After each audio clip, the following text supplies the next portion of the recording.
Designing a curriculum for grades 1 to 10 involves several methods and considerations to ensure it is developmentally appropriate, engaging, and effective. Here are some key methods used in designing such a curriculum. Number 1. Backward design, also known as understanding by design. The focus here is to start with the end goals or learning outcomes and work backward to create lessons and activities. The steps involved are: first, identify desired results, which include learning objectives and standards. Next, determine acceptable evidence, meaning how students will demonstrate their understanding. Finally, plan learning experiences and instruction, which includes activities, lessons, and materials. The main advantage of this method is that it ensures alignment between goals, assessments, and instruction. Number 2, subject-centered design. The focus of this method is to organize the curriculum around subjects or disciplines such as math, science, language arts, and social studies. The steps include: first, develop content for each subject. Then create units and lessons based on the scope and sequence of the subject. Lastly, design assessments that evaluate content mastery. This approach has the advantage of providing a deep focus on subject-specific knowledge and skills. Number 3, thematic or integrated curriculum. This method focuses on integrating various subjects around common themes to create a more holistic learning experience. The steps are: first, select overarching themes, for example, environment or global citizenship. Then integrate multiple subjects like math, science, and language into lessons under the theme. Finally, develop projects, activities, and assessments related to the theme. The advantage here is that it helps students make connections between subjects and promotes interdisciplinary learning.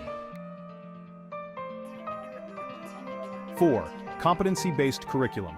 This approach emphasizes student mastery of specific skills and competencies over time-based progression. The steps involved are as follows. First, define the competencies or skills that students should acquire. Next, design flexible learning activities that allow students to progress at their own pace. Finally, use ongoing assessments to ensure students master each competency before moving forward. The advantages of this approach include personalized learning that supports students' individual growth. 5. Student-centered design, also known as the constructivist approach.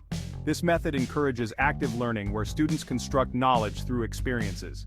The steps are: first, identify students' interests, backgrounds, and learning styles. Then develop inquiry-based, experiential, or project-based lessons. And lastly, allow students to take an active role in learning, often through collaboration and exploration. The advantages here are that it promotes critical thinking, creativity, and problem-solving.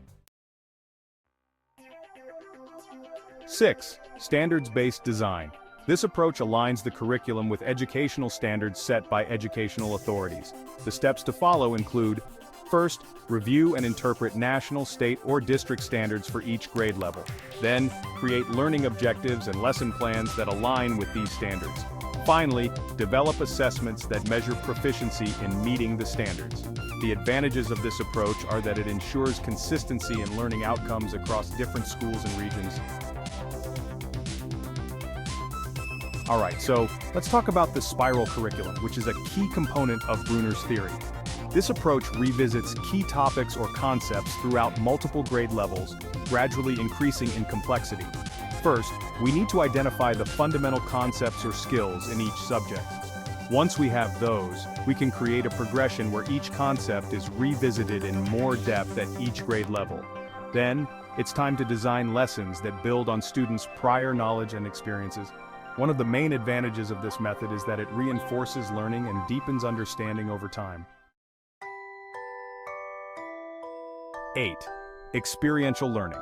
Learning through experiences, often involving hands-on activities, field trips, and real-world problem-solving.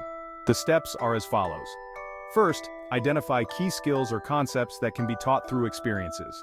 Next, plan real-world projects, experiments, or interactive simulations. Finally, use reflection and assessment to help students draw conclusions from their experiences. The advantages? Well, it engages students and helps them apply knowledge to real-world situations. 9. Technology-integrated curriculum. This approach integrates digital tools and resources to enhance learning.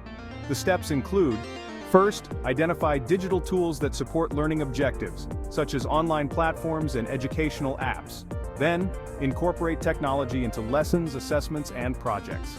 Lastly, use technology to personalize learning or provide virtual learning opportunities. The advantages are clear. It prepares students for the digital age and promotes tech literacy. 10. Culturally relevant curriculum. This method incorporates students' cultural backgrounds and experiences into the curriculum. Here are the steps. First, understand the cultural backgrounds of the student body. Next, create lessons and materials that reflect and celebrate students' cultures. Finally, use inclusive teaching methods that respect and integrate diverse perspectives. The advantages? It enhances student engagement and fosters inclusivity. Each method may be used independently or combined depending on the specific needs of the student's school and local curriculum standards.